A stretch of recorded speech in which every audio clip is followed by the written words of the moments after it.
So, if we rewind back to the 1920s, Albert Einstein he's arguably the most famous human being on the planet at this point, right? Oh, totally. Like, absolutely globally recognized. Right. And he's touring all these universities across the United States, and he's effectively, rewriting the fundamental laws of physics. Yeah, just casually reshaping how humanity understands time and space. Exactly, like time, space, gravity, the whole thing.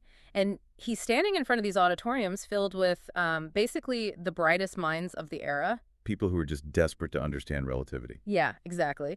But the funny thing is, everywhere he goes, amidst all these incredibly complex mathematical questions, the number one question that students and journalists kept asking him was actually incredibly simple. It's so fascinating what people actually care about when they get access to a mind like that. Right. They didn't want to know about math. They just kept asking him over and over, do you believe in God? Which, honestly, it makes a lot of sense when you think about the psychological impact of his work at the time. Oh, for sure. Because people saw Einstein as someone who was kind of pulling back the fundamental curtain of reality itself. Yeah, peering into the code of the universe. Exactly. And when someone is staring that deeply into the cosmic machinery, I mean, the natural human impulse is to ask them who or what they see operating the machine. Right. Like, did you see the man behind the curtain? Yes, exactly that. And his answer to that question was incredibly consistent. But it wasn't just a simple yes or no. The answer he gave, like almost every single time, was this. He'd say, I believe in the God of Spinoza. Which is such a remarkably loaded and, frankly, highly specific philosophical stance to take. It really is. And I think to understand what Einstein meant by that and why it caused such a massive stir when he said it, we basically have to rewind the clock way back to the 17th century. Right, back to Baruch de Spinoza himself. Exactly. And I want to spend some time here just setting the stage because a context of who Spinoza was, it completely changes how we read this philosophy. Oh, absolutely. The historical context is everything with Spinoza. Right. So we're talking about the Dutch Golden Age. This is the era of Rembrandt and massive global trade. The East India Company, all of that wealth pouring in. Yeah, all of that. But at the same time, it's also a period of intense, super rigid religious dogma. Precisely.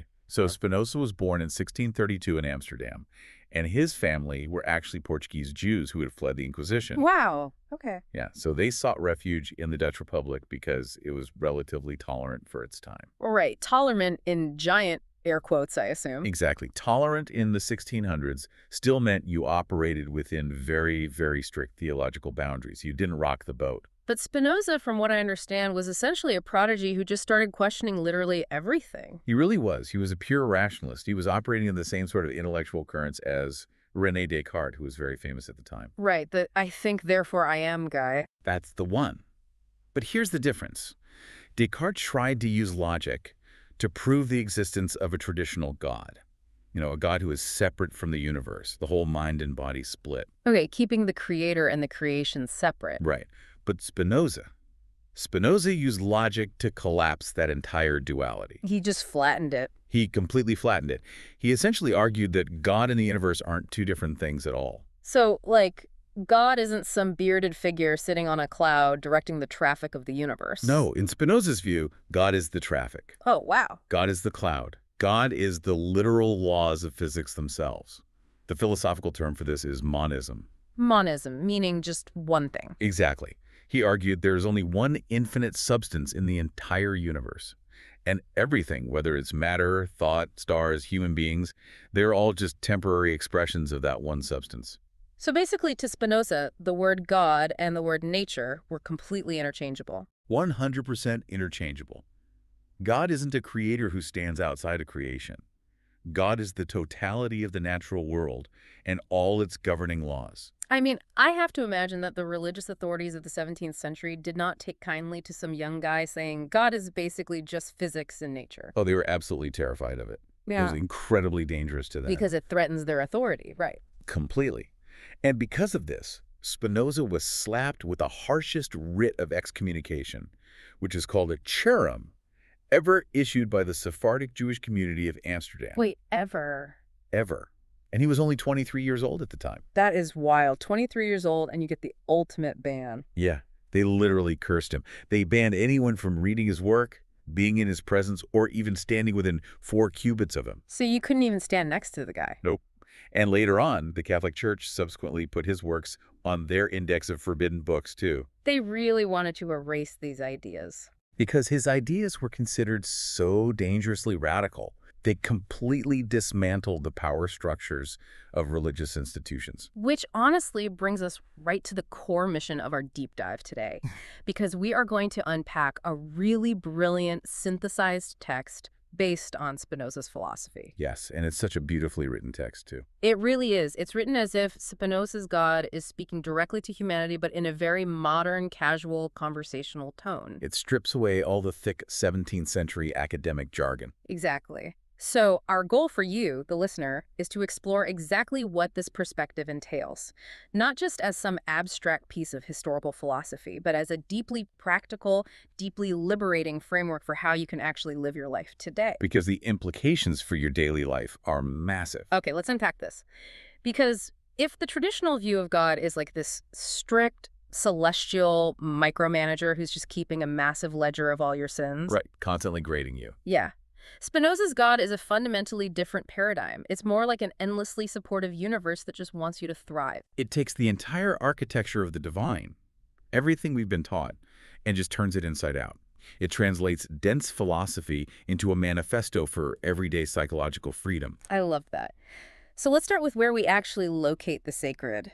Because the text we're looking at, it comes out swinging right away. It really doesn't hold back. No, not at all. It has God demanding that humans start going into these, quote, dark, cold temples that we built with our own hands, claiming that they are his house. Right, God is saying, why are you putting me in a box? Exactly. Instead, the text says his true house is in the mountains, the woods, the rivers, the lakes, and the beaches. What's fascinating here is that this is a total ground-up dismantling of architectural sacredness. Architectural sacredness, what do you mean by that exactly? Well, think about the historical mechanisms of power for a second. For millennia, institutions maintained their authority by controlling access to the divine. Right. They held the keys. Literally. We build these massive structures, cathedrals, temples, basilicas, and they're designed specifically to enclose holiness. To trap it inside. Yes. You put a heavy, ornate roof over it, you control the lighting with stained glass, you dictate the acoustics so everything echoes perfectly. And most importantly, you put a giant wooden door on it. Exactly. You put a door on it. And by doing that, the institution gets to say to the public, hey, this space inside, this is holy.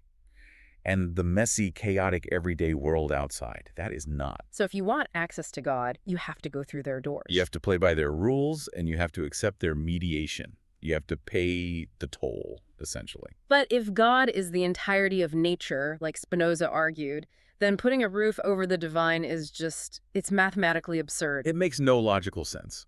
I always think about it like this. It's like trying to catch a single drop of rain in a little thimble just so you can study it and worship water while completely turning your back on the roaring infinite ocean right behind you. The thimble in the ocean.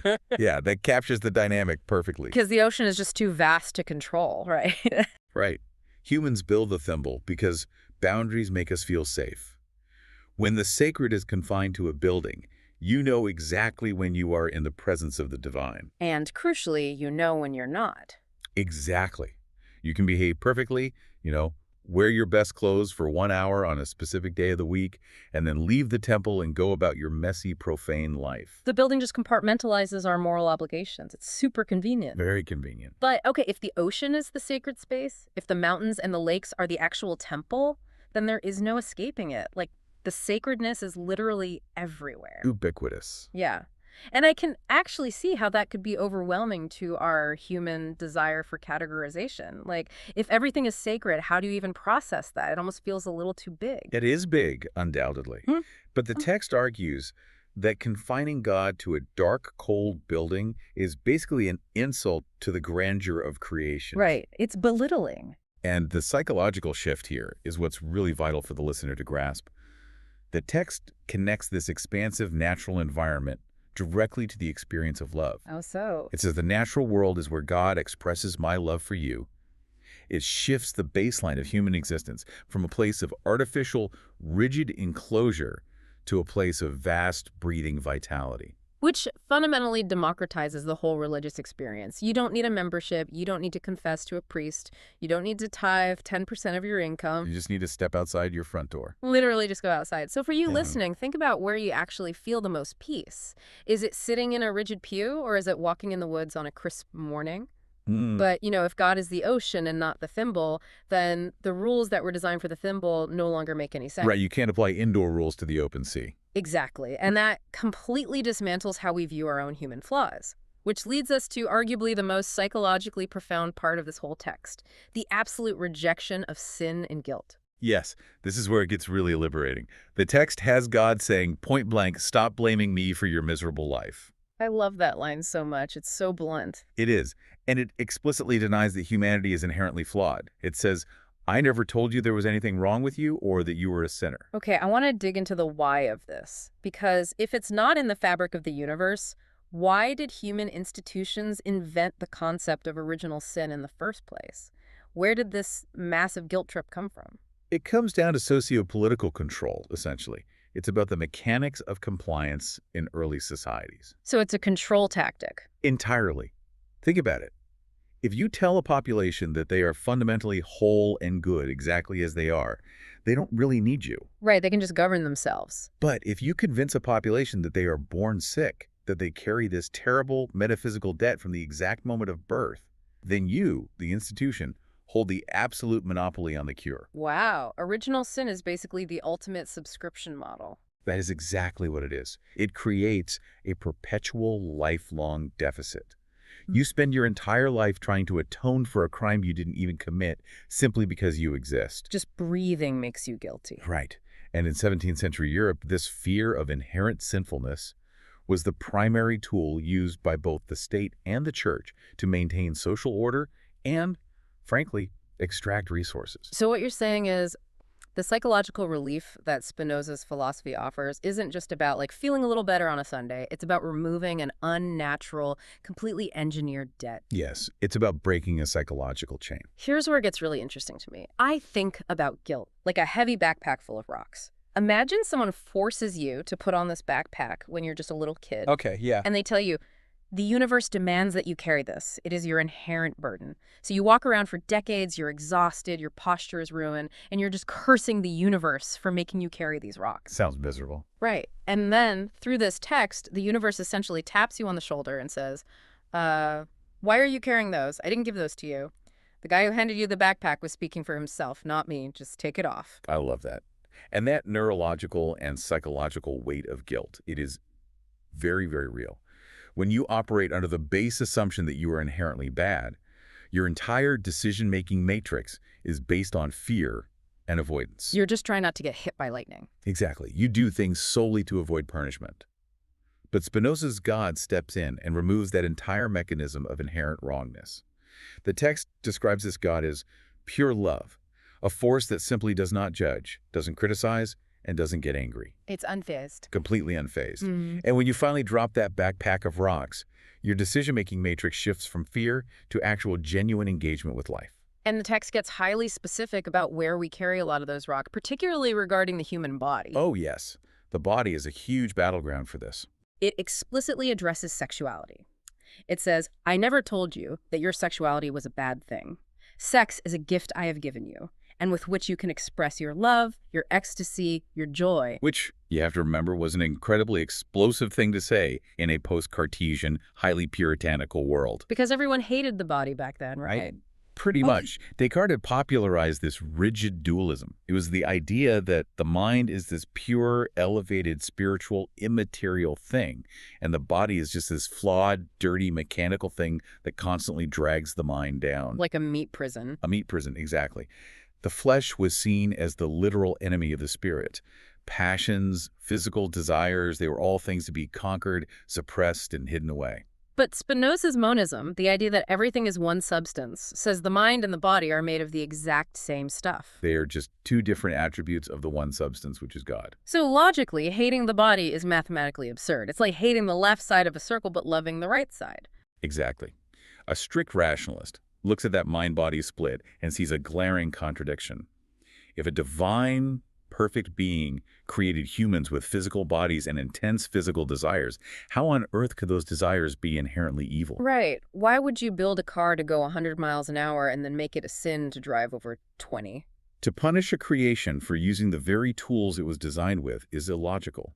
The text rationalizes that these are gifts. They are mechanisms for experiencing ecstasy and joy. Hmm. And Spinoza viewed joy not just as a fun feeling, but as a divine state of increasing perfection. Wait, really? Joy makes you more perfect? In his framework, yes. Yeah. When you feel true joy, you are literally experiencing an increase in your power to act and exist within the universe. It's Yeah. an expansion of your being. That is amazing. But okay, if we drop the backpack of guilt and we reject the idea that we are inherently sinful and we say the body is good, we run into a major structural problem. Which is? If the rules didn't come from God, where are the real rules? This forces us to look at the source of authority itself, and the text takes a very hard line here. It really does.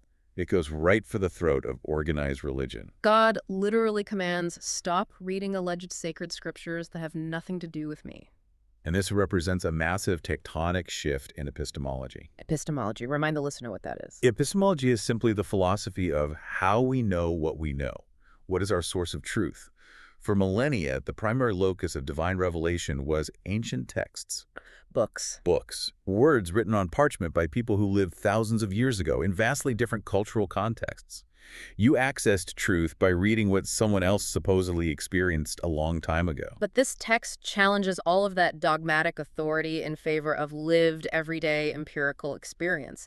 The text frames it beautifully. It says, if you can't read me in a sunrise, in a landscape, in the look of your friends, in your son's eyes, you will find me in no book. It shifts the entire burden of revelation from the past to the present, and from the page to the person. It argues that the divine is immediate. It's right in front of you. It's the Enlightenment reason kicking in. Exactly. The mechanism of Enlightenment reason is totally at play here. Instead of relying on external dogma, which, let's be honest, is often manipulated by those in power, you must rely on internal observation and rational deduction. But let me play devil's advocate here. Let me push back on this. Yeah. I think a lot of people listening would struggle right here. Fair enough. Let's hear it. If I throw out the sacred texts, right? If there is no official divine rule book handed down from a mountain, how do we prevent total moral anarchy? Ah, the fear of chaos. Right. If God tells humanity to stop asking me, will you tell me how to do my job? Doesn't that just leave us entirely adrift? How do we navigate a super complex world without a manual? It feels like our human sense of justice and order requires some kind of codified system. It's a very natural anxiety. When you remove external dogmatic authority, the immediate fear is that people will just go feral. They'll do whatever they want, and society will collapse. Exactly, like the purge. Right. But that fear assumes humans are inherently evil, which we've already rejected in this framework. The alternative to a supernatural rule book isn't anarchy.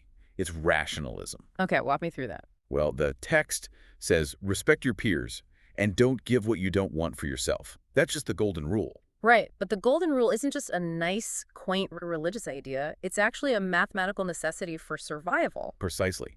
You don't need divine revelation or a burning bush to arrive at the golden rule. Reason alone gets you there. Because of cause and effect. Yes. If you hurt people, they will retaliate. Yeah. If you steal from your neighbors, trust breaks down, trade completely stops, and the whole community starves.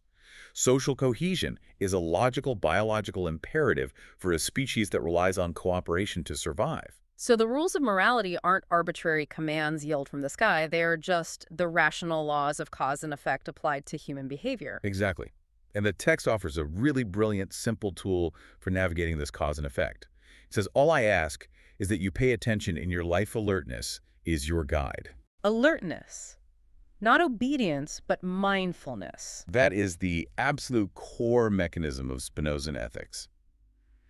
If you are paying deep, unrelenting attention to your life, you will observe how your actions affect your own mind, your friends, and your environment. You'll see the feedback loop in real time. Exactly. You don't need a list of 10 ancient commandments if you are truly, deeply alert to the present moment. The pain you cause someone else will rationally register as a disruption to your own peace.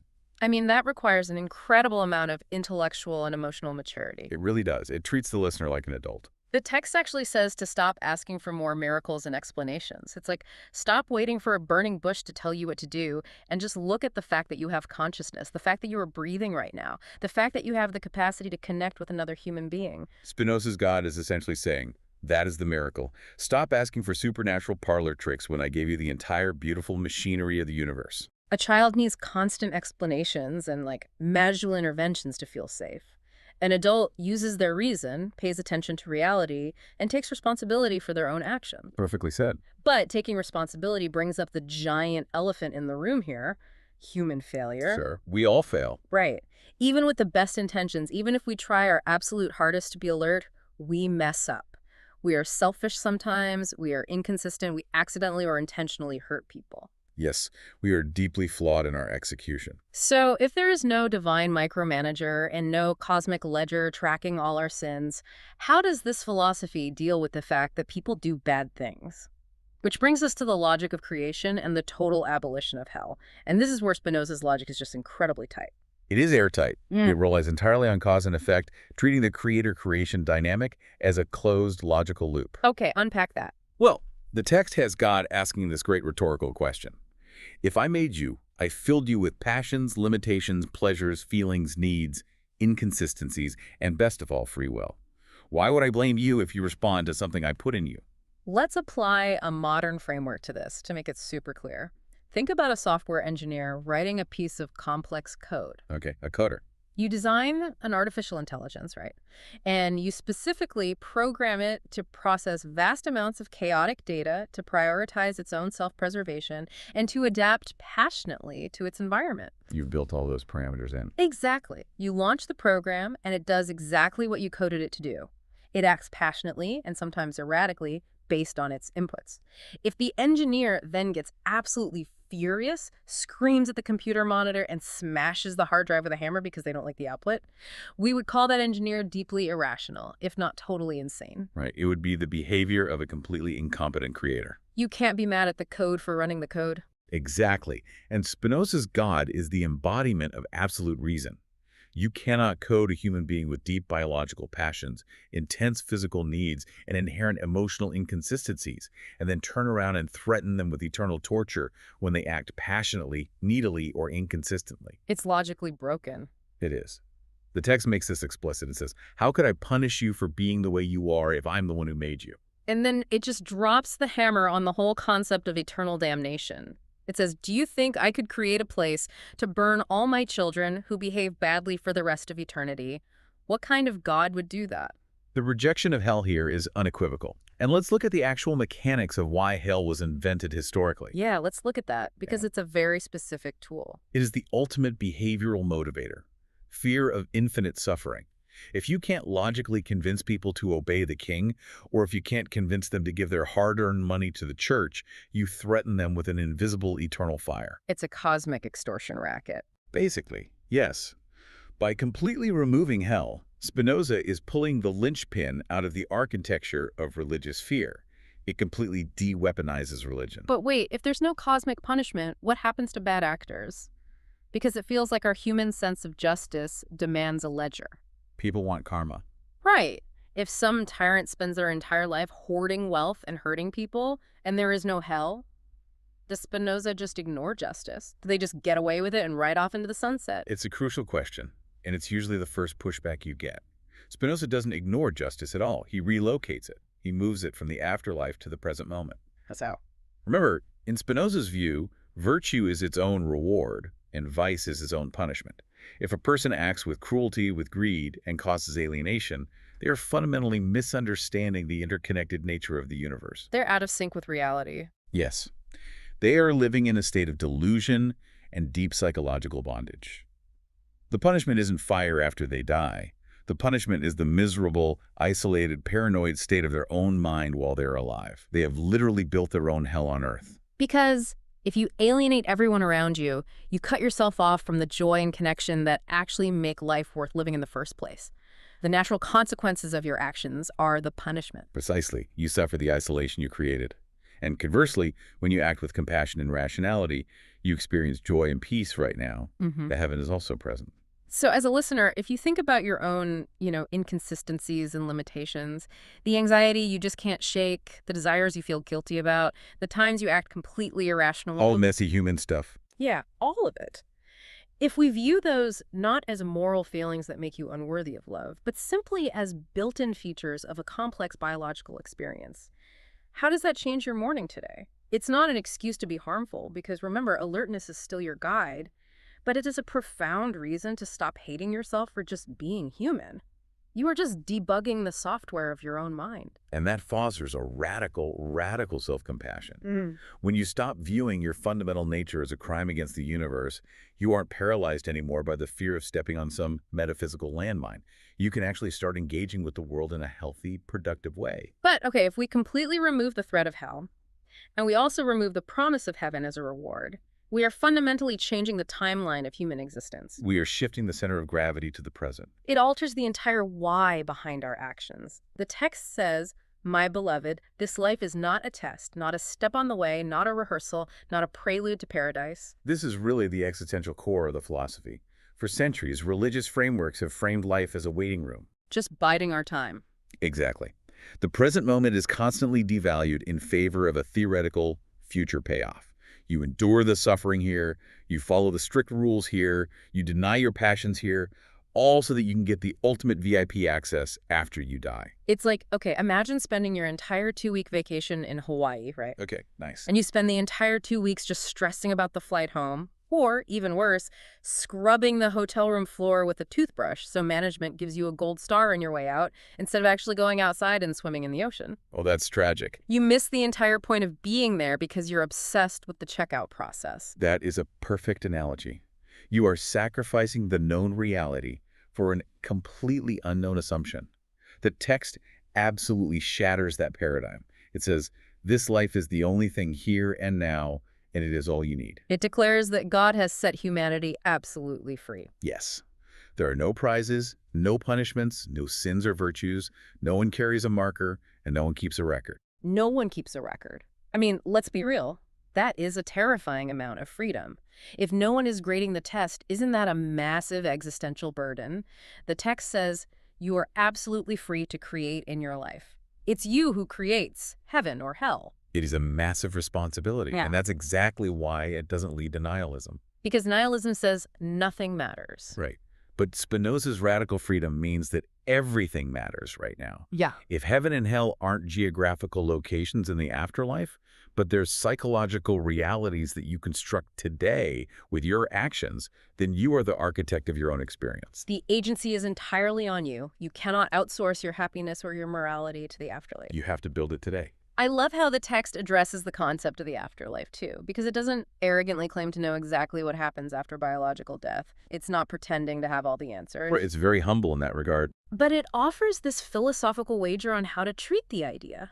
It says, live as if there is nothing beyond this life, as if this is your only chance to enjoy, to love, to exist. By acting as though this is all there is, you extract the maximum amount of meaning and presence from the current moment. You don't leave anything on the table. You don't delay things. Exactly. You don't delay reconciliation with a friend because you think, oh, we have eternity in heaven to sort it out. No, you do it now. And the text adds this beautiful caveat. It says, and if there is an afterlife, rest assured that I won't ask if you behaved right or wrong. I love this part. Imagine arriving at whatever is next, right? And instead of a tribunal with a giant ledger of all your infractions, the universe just looks at you and asks, did you like it? Did you have fun? What did you enjoy the most? What did you learn? It completely transforms the divine judge into an enthusiastic host.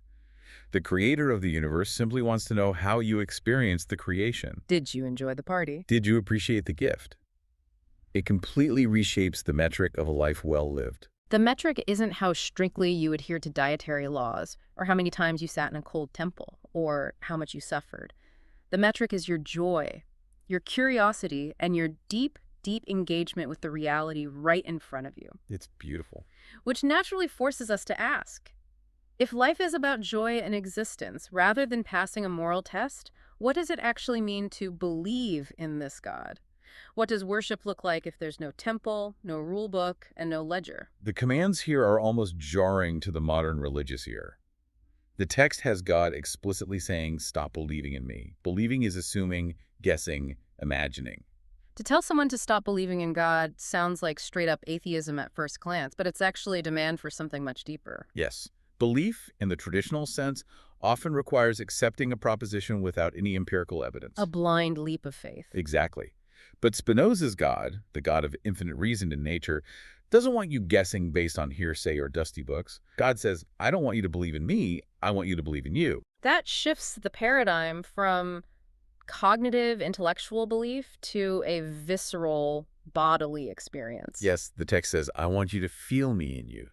When you kiss your beloved, when you tuck in your little girl, when you caress your dog, when you bathe in the sea. It's completely experiential. Like, you don't believe in the warmth of the sun, you just feel it on your skin. Right, you don't debate it. And you don't believe in the love for your child as some abstract concept. It is a profound, undeniable biological reality. The divine is not a debate topic for theologians. It is the act of living itself. And this ties directly into the rejection of traditional worship. The text has God demanding, stop praising me. God says, what kind of egomaniac God do you think I am? I'm bored with being praised. I'm tired of being thanked. It's so funny to think of God being bored. But it makes sense. I think about it like having a friend who constantly texts you to tell you how great you are. Oh, man. Right. They send you 20 messages a day. You are so powerful. You are so smart. I am nothing compared to you. I worship the ground you walk on. That would get exhausting so fast. And the worst part is they never actually want to hang out. They never want to go for a walk or grab a coffee or enjoy the beautiful day with you. They just sit in a dark room and text you compliments. You would find that relationship incredibly tedious and, frankly, a bit pathological. It's a completely static relationship. But Spinoza's universe is infinitely dynamic. Yes. The text paints traditional worship, the endless chanting, the repetitive prayers of adoration, the self-flagellation, as deeply boring to a creator who built a vibrant, pulsing cosmos. So how do you actually practice this philosophy? If you're listening to this and thinking, okay, I'm in, but what do I do? The text provides a very clear, actionable directive. It really gives you the blueprint. It asks, feeling grateful, and then it gives the answer. Prove it. Take care of yourself, your health, your relationships to the world. Express your joy. That's the way to praise me. Prove it. I love that. It takes the ethereal, floaty concept of worship and grounds it in concrete realism. It makes it tangible. True worship isn't singing a hymn. True worship is maintaining your physical and mental health, because your body and mind are literal expressions of the divine substance. True worship is nurturing your relationships, because connection is where the divine is actively realized between two people. Exactly. True worship is environmental stewardship, because the world itself is the true temple. It turns everyday life into a deeply sacred act. Going for a run, cooking a healthy meal for your family, resolving a conflict with a coworker, picking up trash on the beach. These aren't chores that distract you from your spiritual life. These are the spiritual life. When you stop complicating things with dogma, as the text says, and you stop repeating like a parrot what you've been taught, you realize that the most profound religious practice is simply living a good, joyful, responsible life. Just being a good human. Yes. The text ends with an incredibly grounding, unassailable truth. The only thing for sure is that you are here, that you are alive, that this world is full of wonders. That is the ultimate rationalist conclusion. We don't have all the answers to the cosmos. We don't know the exact mechanics of what happens after our brainwaves stop. But we know we are here. Oh, yeah, we know we're alive. And that undeniable certainty is the foundation upon which Spinoza's God asks us to build our entire reality. So synthesizing this whole journey we've been on, we started with Albert Einstein, peering into the deepest mathematical truths of the universe and explicitly aligning himself with Spinoza. And now we can clearly see the mechanics of why. Spinoza's God is not the corporate CEO handing down memos and firing people who miss their metrics. It is a philosophy of profound rationalism and pure love, where the divine is inextricably woven into the natural world and the fabric of human connection. It validates our physical nature. It looks at our passions, our biological drives, and our inherent human inconsistencies as beautiful features of creation, not as bugs to be punished. To live your life according to this framework is to fundamentally aggressively reject guilt. It means you finally take off that heavy backpack of rocks that institutions have been telling you to wear for centuries. It means you stop treating the present moment as a waiting room for a mythical paradise, and you embrace the radical, weighty freedom to actively create your own heaven right here, right now. You do that not through blind obedience, but through alertness. Mindfulness of cause and effect is your moral compass. Joy is your praise. It's a breathtakingly beautiful way to view the world. It really is. And as we wrap up this deep dive, we want to leave you with a final thought to chew on as you step away from this and back into your day. Something to mull over. We've spent all this time talking about tearing down the walls of the temple, throwing away the ancient rule books, and removing the fear of cosmic punishment. Which leads us to the ultimate paradox of this entire philosophy. Exactly. If we truly internalize the idea that this life is not a just rehearsal, that there is no cosmic test being graded by an invisible judge, and that the only true miracle is the simple, undeniable fact of consciousness itself. Does stripping away all the supernatural magic actually make our messy, everyday human lives infinitely more sacred than any stone temple we could ever build? We spend so much time looking up at the sky, waiting for a sign, waiting for permission, waiting for the rules to be handed down. But maybe the truth isn't hiding in the clouds. Maybe the truth is in the murky, chaotic, incredibly brief experience of actually living. Maybe the universe just wants you to enjoy the beach, and maybe that is all the divine we ever really needed.